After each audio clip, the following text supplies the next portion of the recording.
Good morning, everyone. Welcome to the Department of Family and Support Services, Kennel Care, and Transitional Jobs RFP webinar.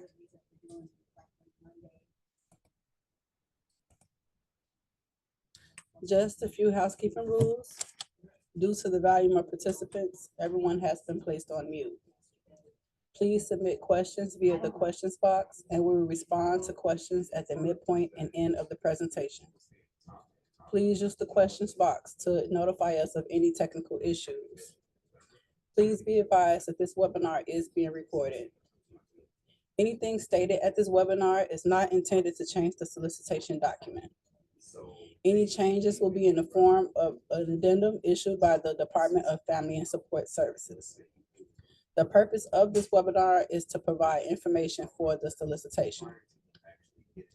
A copy of the recording will be posted on the DFSS YouTube channel with the link to the recording under the alerts and/or funding opportunity tabs. Please give it up to 5 business days to upload. DFSS retains the right to share a list of registrants to this webinar along with their contact and organizational information at our discretion.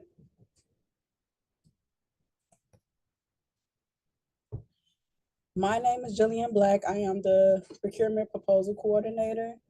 Joining me today is Juan Cruz. Juan, would you like to introduce yourself? Hi, good morning. My name is Juan Cruz. I am the project manager for the Kennel Care and Transitional Jobs program. Thank you for joining us today. Thank you, Juan. At this time, we will go through the purpose of the RFP.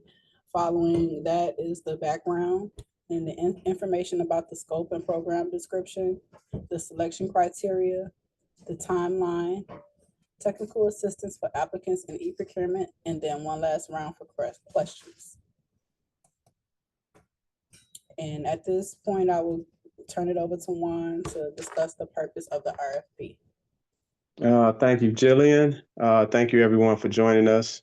So the purpose of this RFP, the Chicago Department of Family and Support Services and the Chicago Animal Care and Control Kennel Care and Transitional Jobs program prepares returning residents. Those are individuals who have served jail time or prison terms above 30 days and are transitioning from incarceration, as well as system impact residents. Those are individuals who have an arrest or conviction record that hinders their access to employment and economic empowerment for entry-level positions with Chicago Animal Care and Control and other quality job opportunities. The Chicago Animal Care and Control protects public safety and ensures the humane care of animals through sheltering, pet placement, education, and enforcing laws related to animals. The Animal Care and Control, the Kennel Care and Transitional Jobs program model integrates career navigation, support services, and temporary subsidized work experiences in a way that strengthens the humane animal bond through education, community outreach, and excellence in animal care. These unique work experiences integrated with career navigation support help stabilize participants with the source of income and help participants access resources and develop skills that are aligned with their long-term career interests. Next slide. So a little background about this. Again, this is a great program where we work with our city departments to augment services. So it's a great program. Okay, a little background. The Kennel Care and Transitional Jobs program combines elements of the transitional jobs with intense career navigation, support and job readiness training services. The program recruits, trains, and deploys returning residents to gain work experience and job training at the shelters located in Chicago's Pilsen neighborhood. Chicago Animal Care and Control is the city's open admission animal control and sheltering facility, serving more than 14,500 animals annually. Many animals arrive at the Chicago Animal Care and Control injured, ill, or very scared. The Chicago Animal Care uh, controls care animals and are given shelter, veterinarian attention, fresh food, and clean water. To manage the high volume of animals at the shelter, the Chicago Animal Care and Control is always in need of supplemental cleaning, power for the health and well-being of the animal population. Work assignments through the Kennel Care and Transitional Jobs Program will provide deep cleaning and sanitizing services for the Chicago Animal Care and Control for the 7 dog pavilions that augment the work at the animal care, which is the ability to provide clean and healthy environment for the animals while stabilizing participants with a source of income as they develop valuable job skills they can use to advance economically. Next slide. The goals. So the goals of the Kennel Care and Transitional Jobs Program is to support and connect returning residents to career navigation, job training, and temporary subsidized jobs that will stabilize participants with a source of income, help them identify and overcome their barriers to employment, and prepare them for entry-level employment with Chicago Animal Care and Control or other quality job opportunities. So not only for this, but again, we're looking at other city departments that individuals that go through this program can apply for. For this RFP, DFSS has partnered with the Chicago Animal Care and Control to identify a partner to manage the program for returning residents and offer temporary work assignments and valuable job skills to returning residents and system impacted individuals with nonviolent criminal offenses residing in the city of Chicago. DFSS seeks to partner with community-based organizations like you that have expertise in creating pathways to quality job opportunities for returning residents, those that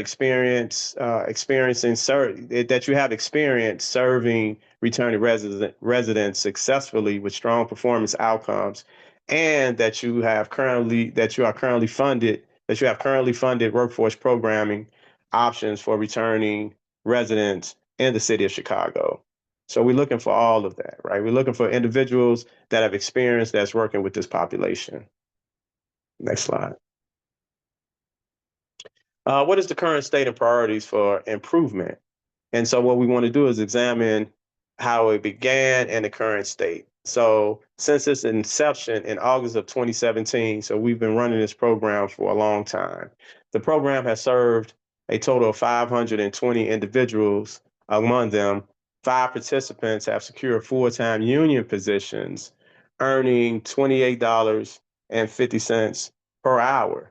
So that's commendable, right? So we not only have people that's getting subsidies, but again, the jobs are going so well and individuals are doing so well that they actually become a part of the city of Chicago's workforce team. And an additional 123 participants have been placed in other employment opportunities. These achievements highlight the program's commitment to providing meaningful job placements and supporting participants in achieving their career goals. However, there's room for improvement. The program aims to increase both the number of percentages of participants transitioning into full-time unsubsidized employment with the Chicago Animal Care and Control or other employers offering quality job opportunities. So not only, again, with the Chicago Animal Care and Control, but with other city entities, as I mentioned. To establish this, the selected respondents must ensure that all participants have created careers accounts. And what are those? Career accounts is whenever you apply for a city job in the city of Chicago, you have to create an account, and it's called a careers account. So anytime any open position comes, the individuals that you're working with that's part of this program will be emailed any of those open slots and any other open slots that fits their qualifications. So we want you to really work with those individuals and secure them accounts and help them walk through that process, and are actively supporting and applying for open positions with the city of Chicago and other reputable employers.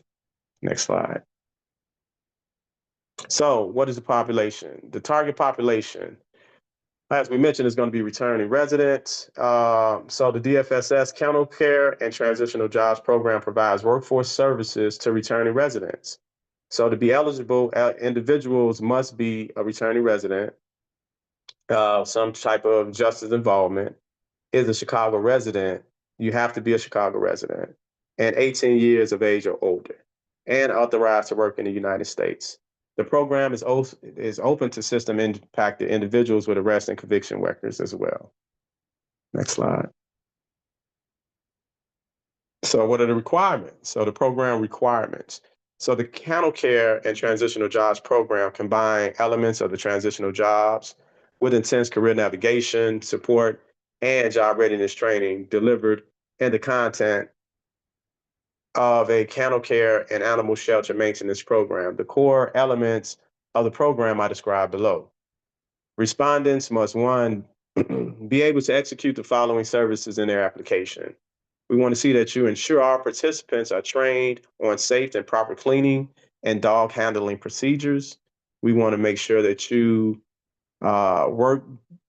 ensure that work by participants is performed in conjunction with proper protocols, that you're following all the standard operating procedures, ensure that participants work harmoniously with the staff of the Chicago Animal Care and Control, and finally perform other tasks to ensure successful implementation and functioning of the program. So you definitely want to follow those requirements.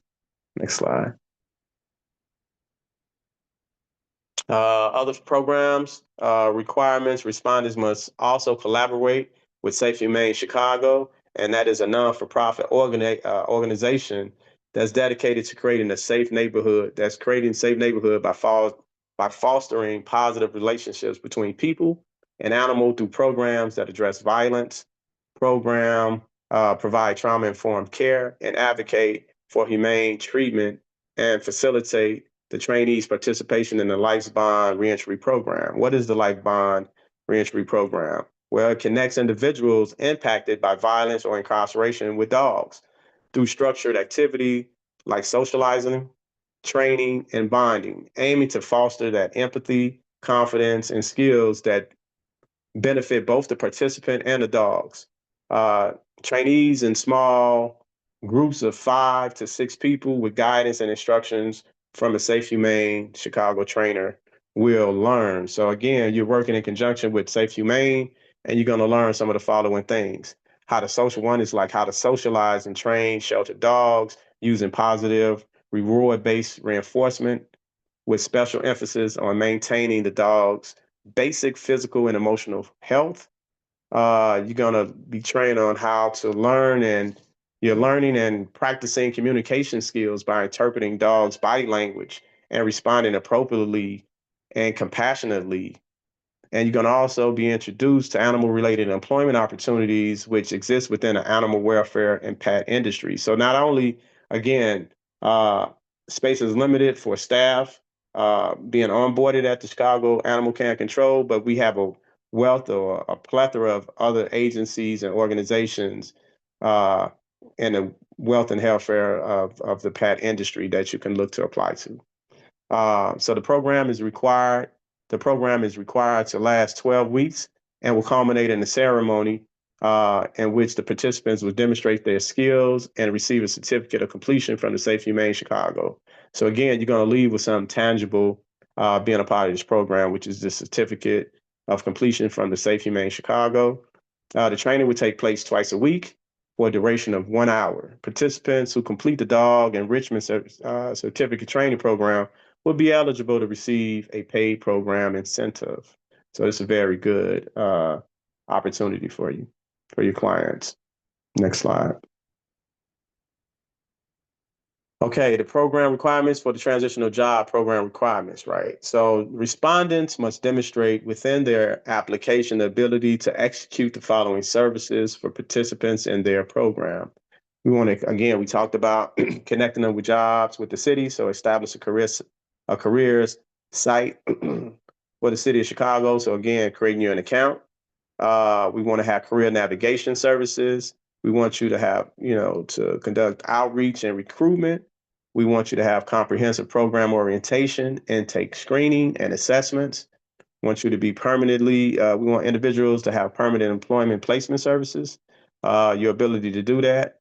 And not only just place individuals, but we want you to also follow up and retention services, right? So we have placements at 30 90-day, and about 180-day, right? Because we see that individuals are definitely experiencing some barriers to employment, transitioning back from institutions, definitely need more assistance than just that first day of placement, right? So some wraparound services is required.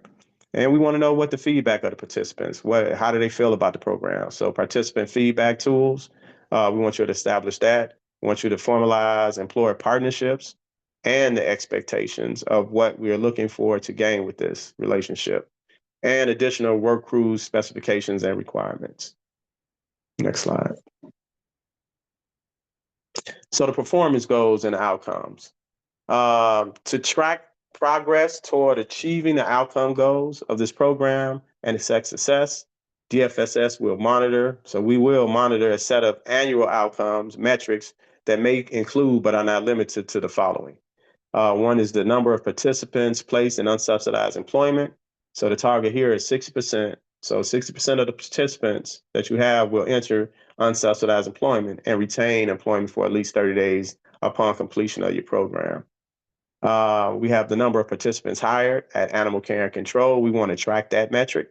How many people that actually go through the program and get hired by Animal Care and Control. So that target is 10%. So 10% of those people will enter unsubsidized full-time employment with the Chicago Animal Care and Control or other city departments, subject to the availability of roles, of course, as I mentioned, with the Animal Care and Control or other city departments. We want to track the number of people advancing toward employment and career goals. So that target is 35%. And so of those participants will enroll in industry-specific post-secondary or vocational training to learn new skills and advance their careers. In addition, we want to monitor and recognize intermediate progress toward the above performance indicators. DFSS also intends to track output metrics, not only just the outcomes, but the outputs of the metrics that may include but are not limited to the following. The number and percentage of participants who complete an individualized employment plan, that's an IEP. Many of you know that in this industry. So we want to see their IEP, and the target is 100%. So everybody should be completing individual employment plan. Okay, so the next metric of the output, again, is the number and percentage of participants receiving monthly career navigation and case management support. Total 100%. Everybody in this participant will receive, that's going to be a participant in your program, will receive monthly career navigation and case management support through employment placement, and it's through the employment placement and 90-day retention benchmark. So again, everybody is going to have a navigator, and everybody's going to have follow-up through that 90-day retention. So that's placement through 90 days of retention. We have the number and percentage of participants creating a careers account and applying for open positions. Again, this is the one where we said that we want all your participants to go through that career and create accounts with the city of Chicago to apply for open positions. So again, we want to gauge the people that's going through our programs with city services, and those who apply and get hired. So we need to track that. And lastly, weekly work crew attendance. So the target, we want to achieve a weekly attendance rate of about 75%, because we know we're going to have some attrition. Next slide. So what we do is in that selection, right? Once you go through your RFP and you start responding to the questions, right? We have the selection criteria, which we have points that's weighed to this. One of the categories is community involvement. So in this section, DFSS will evaluate applications based on the following criteria. The respondent demonstrates. So we want to see that you demonstrate a deep and nuanced understanding of the target population. Do you understand returning residents, right?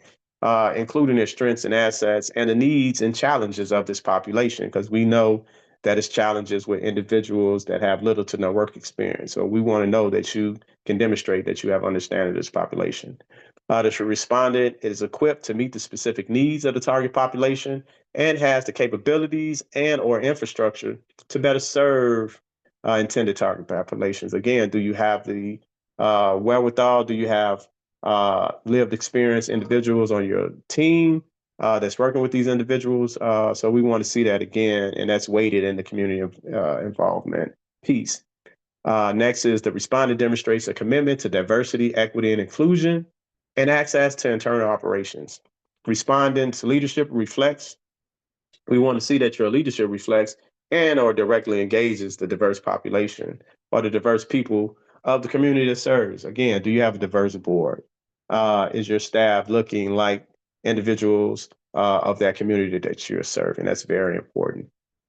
And lastly, on this community involvement, what we look at and evaluate is does the respondent demonstrate effective outreach to returning residents and system impacted individuals with regular events and successful engagement strategies, highlighting outcomes and impact?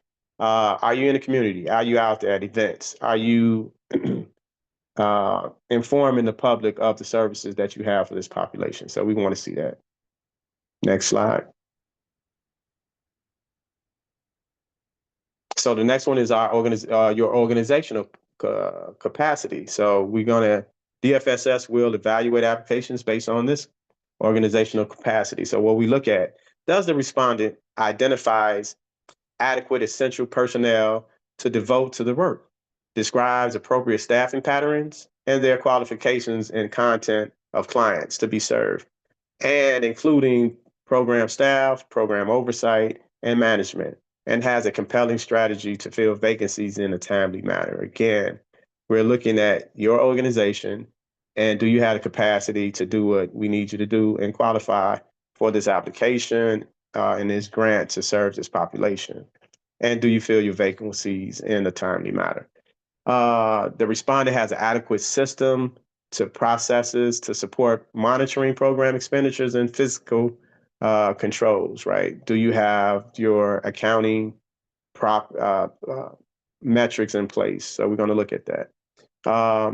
The respondent has a secure data collection and management practices, along with adequate processings for quality assurance and timely data entry. Do you submit your reports on time?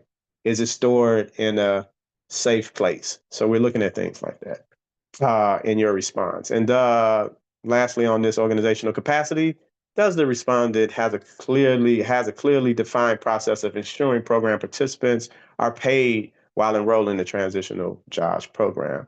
Again, our contract, it's going to take a little while for you to get that. So do you have cash on hand, your payroll to really pay the individuals on time, again, while you're invoicing us for reimbursement? So that's important as well. Next criteria, please. So the strength of the proposed program, how strong is it? We want to evaluate does the respondent clearly define services to be provided directly or through partnership or linkages agreement with other organizations? Do you have the services, or are you linked up, or do you have agreements with other agencies that can provide this service that are appropriate to addressing the needs of and advancing desired outcomes for the enrolled participants? That's important. Do you respond? The respondent's proposed program is supported by strong national or local evidence-based and or aligns with best practices for the relevant field. Do you have best practices in this field? What are your best practices with working with this population? That's what we're going to look at. And that's the strength of the program. And we're going to grade that accordingly. The respondent has an effective and intentional approach to identifying, recruiting, and retaining program participants. Also highly weighted, right? Can you get people in the door? Can you identify this target populations? Can you recruit them? And can you retain those folks to really serve the program and provide those outcomes? The respondent processes propose a trauma-informed kennel care and transitional jobs program, transitional jobs training program that equips returning residents for unsubsidized employment through evidence-based services, assessments, and individual employment plans. It details referral processes. It details participants' recruitment, retention, coach to client ratio, one-on-one meetings, and referral processes. The program is supported by best practices, and it serves 16 participants daily and uses partnerships to provide holistic, client-centered support from outreach to job placement. So those are some of the things, again, that we're going to weigh and grade and evaluate, and it's the strength of the proposed criteria. Next criteria, please. So this is performance management and outcomes. Again, the respondent provides evidence, right? Do you provide evidence of strong past performance against desired outcome goals and performance metrics, and or notable accomplishments in providing services to the target populations? Can you demonstrate your past performance of metrics working with justice involved individuals? Can you provide that to us in your response? The respondent has experience using data to identify problems in service delivery and inform and improve its services or practice. Have you looked at your performance, and have you seen ways to improve that? And can you share with us examples of you seeing a problem, identifying it, and then making improvements to that system? So we're looking at that as well. The respondent has experience disaggregating data to identify and address racial, gendered, abled, or other disparities in program delivery. So we want to see all of that. Next slide, please. So reasonable cost. So this is about your budget. Reasonable cost, right? Are you preparing your budget? Is it reasonable and necessary for the program? So we have reasonable cost, budget justification, and leverage of funds. The respondent has a physical capacity to implement the proposed program prior to the reimbursement. And I mentioned that before. Can you pay the staff? Can you pay the subsidized wages to your participants prior to you getting reimbursed by the city of Chicago? So you're going to have some payroll and some cost ahead of time, right, to support those individuals while you wait to get reimbursed from the city. The respondent leverages other funds and in-kind contributions to support total program and administrative costs, et cetera, state, federal, foundation, corporate, individual donations. We know to be a non-for-profit, it takes blended funding. And so we understand that. Do you have any leverages? The respondent demonstrates reasonable implementation costs and funding requests. Given the nature of the program proposed, the proposed budget supports the proposed scope of work and plan. So we want to see if what you're proposing is lining up with your scope of services and the outcomes that we anticipate receiving. Next slide. Attachments, right? So attachments are very important. Don't forget to upload everything that you have, right? That's going to support your application. And so be sure to attach reports, studies, or other documentation that show performance towards reaching the program goals and demonstrate results and accomplishments, right? Be sure to do that. Be sure to attach the resumes for key staff that oversees the program. Sometimes people leave that out. So if you have people that's there, staff, career navigators, directors, case managers, we need the resumes to support the key staff. Be sure to attach your organizational budget for the program. Please be sure all program requirements are addressed. So when you're preparing your budget, just make sure everything is accounted for. Next slide. The evaluation process. So after that, evaluation, we evaluate. So these are the things that we evaluate on. So we evaluate on the strength of the proposal and the responsiveness to the selection criteria that we just went through on those several slides, right? So every criteria has weight as far as scores. And so we evaluate the strength of those, right? Failure to submit a complete proposal or respond fully to the requirements may make your submission subject to rejection, right? So if you fail to answer any of those selection criteria sections, it could be a rejected, or you won't get those points in there. The commissioner, upon review of recommended agencies, may reject, deny, or recommend agencies that have applied for grants based on previous performance and or area need. So again, it's not just the highest score. It's based on the rubric And again, geographic and geography plays a point in that as well. And so we won't have every respondent from the same location, right? So we definitely want to have diversity and where the services are needed. DFSS reserves the right to ensure that all mandated services are available citywide and provided in linguistically and culturally appropriate manners. Next slide. Selection and transition time. So these are some dates you want to look out for. So the pre-proposal webinar is February the 10th, which is today. So thank you for joining us. The due dates to submit your pre-proposal questions will be February the 14th. So again, you might have questions regarding this proposal. So you can put your questions in and we will answer your questions. So you have February the 14th. Now it's February the 14th. Applications are due February the 26th, and the program period begins April 1st. So April 1st, we have a quick turnaround on this, guys. So definitely getting everything in, reviewing, scoring, responding, and the program will begin April 1st. Next slide. So your budget or cost proposals. So the contract term is April the 1st to December 31st for this year. DFSS anticipates awarding one contract with the estimated award of up to $465,000 per year, depending on funding availability. However, for this year, the available funding is reduced from that 465,000 to 348,750 because we already have a 3-month period. Again, the dog kennel is it works every day, right? So it's open 24/7. So again, we have to man that while we procure new RFPs for this, right? And so we have used again for 3 months about 116,000 from the total allocation that was used to cover a 3-month funding extension for the program.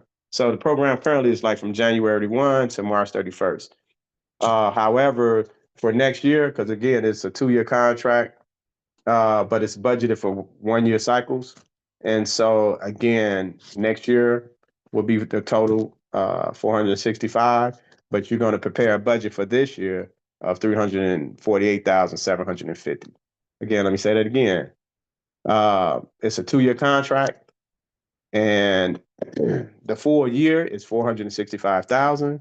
But for this year in your budget that you're going to submit, will cover $348,750. And that's going to cover April 1st through December 31st. And then when we get into the amendments for the next year, then we'll have those conversations once you're awarded that contract. Administration costs will be capped at 15% per application. Please submit a budget for 1 year, 12 months of services.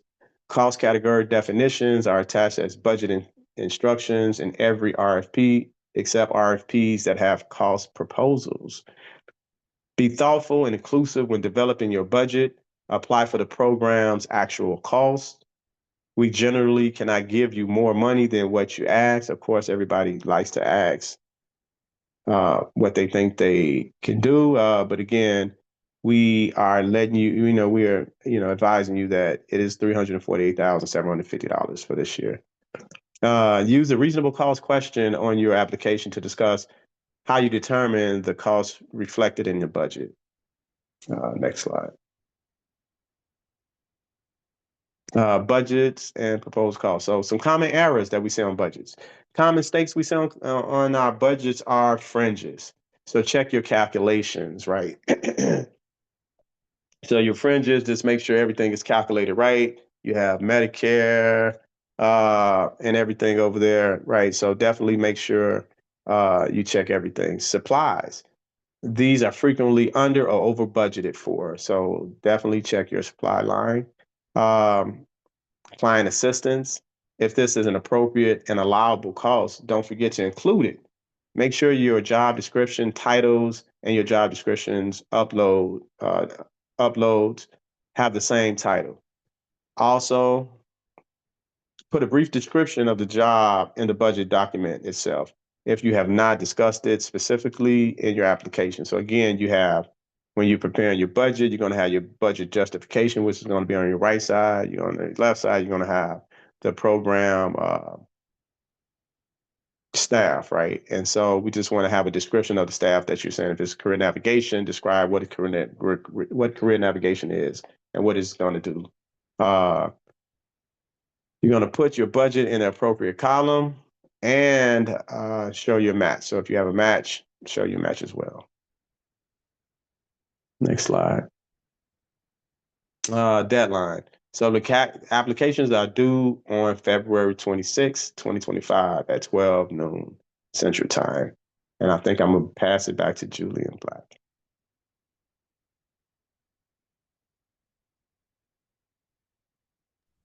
If not, okay. Application tip. Yeah, no. Oh, okay. Thank you, Juan. Okay. At this time, we'll go through a couple of application tips.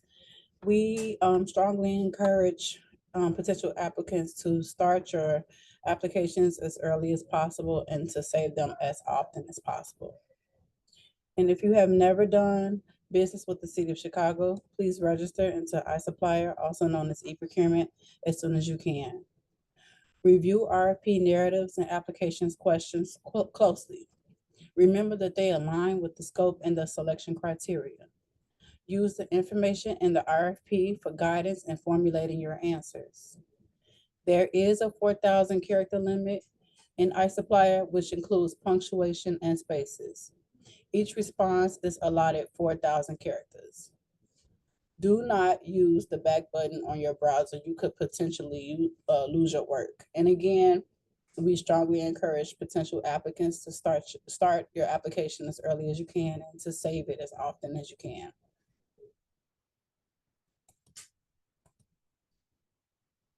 To submit multiple applications for a single RFP, applicants will need to set up a unique user account at iSupplier.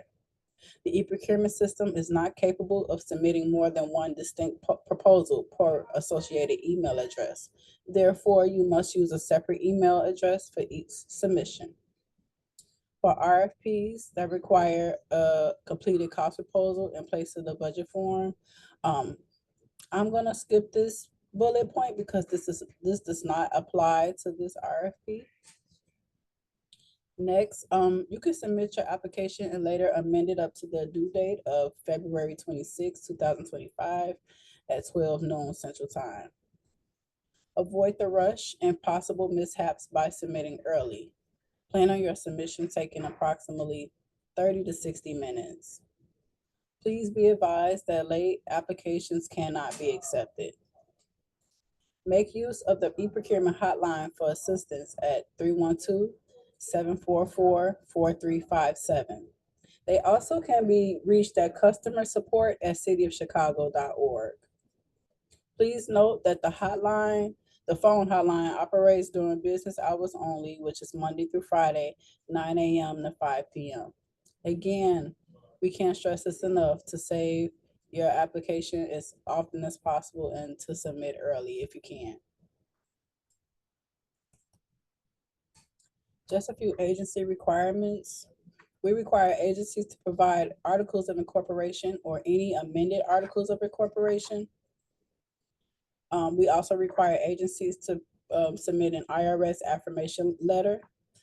This is for not-for-profit agencies only. The letter must be dated within 60 days of submission. You can obtain this letter by calling the IRS directly at 1-877-829-5500.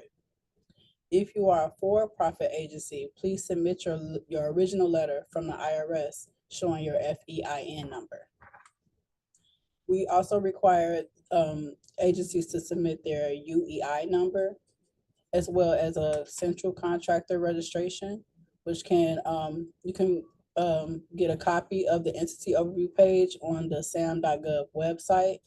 And lastly, a certificate of good standing letter with the state of Illinois is required.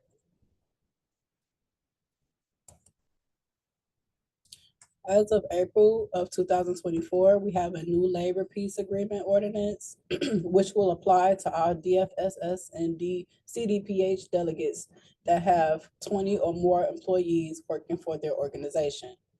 The only exemptions are hospitals.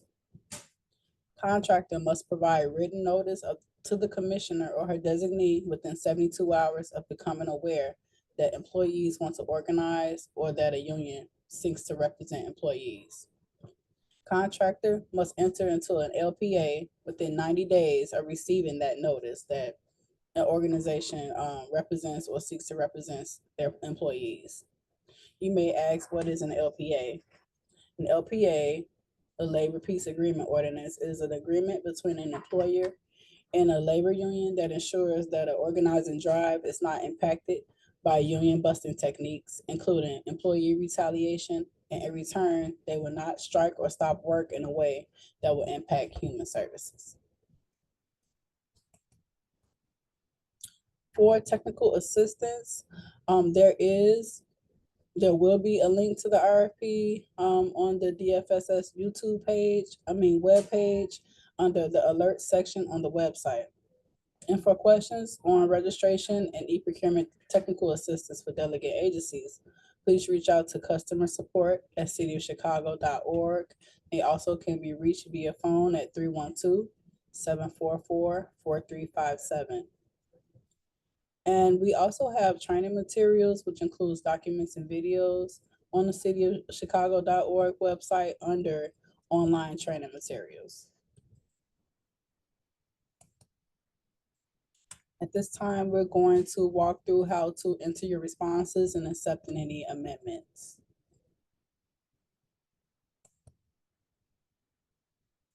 Step one for accepting amendments and creating your response. Select Create Quote from the drop-down menu in the Actions box, and then click on Go. This will take you to the application page where you can get started. In the RFP you are interested in, if the RFP has been amended, you will need to acknowledge and accept the amendment to start or submit a response.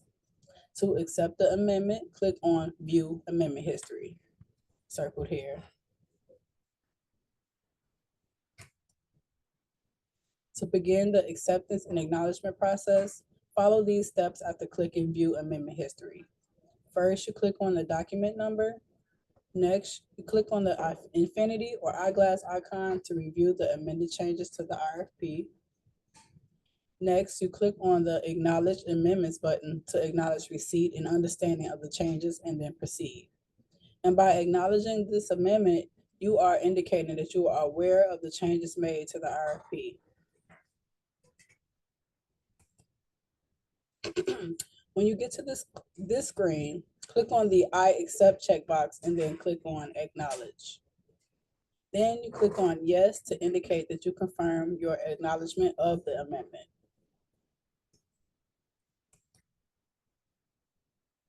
Finally, you click on the checkbox that you accept terms and conditions, and then click on Accept to actually accept the terms and conditions. And that is the final step in acknowledging and accepting the amendment. How to submit an application. So once you've accepted the amendment and you've entered all of your responses and you've attached all of your required documents and you're finally ready to submit, you can start by saving your draft one last time and then clicking Continue. If you are missing information, you will be given an error message at the top of the screen. You see this error message circled here. And usually the error message directs to something left undone in the application. In the last example, the error message indicated that the lines had not been filled out. In this example, the error is about an unanswered question in the application or the requirement section. The quote refers to your, in this case, missing answer.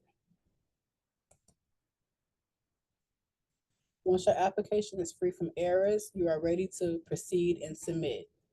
And at this point, clicking continue should put your application into the review and submit phase.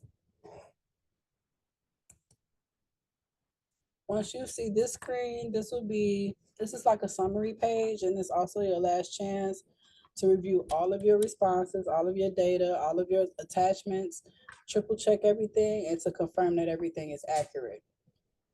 Again, check your attachments and scroll to the bottom of the screen to see all of your responses. And at the bottom of the screen, you will be asked to provide an electronic signature. Please be sure to fill in that signature before checking the box. And then at the very bottom of the screen, you'll see a submit button, and you click submit to submit your application. And once your application is submitted, you will receive a confirmation email from iSupplier. This looks similar to this. The e-procurement system will send this confirmation email within 24 hours of your submission. However, you can always contact me if you desire confirmation prior to them sending you the confirmation email. At this time, we'll pause for questions. I do see one question. It says, the program starts on April 1st. When will we be informed that we have been awarded the contract?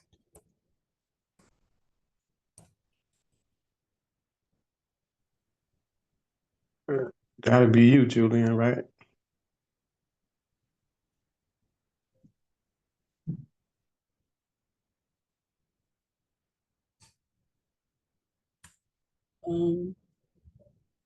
It says the program will start April 1st. When will we be informed that we have been awarded the contract?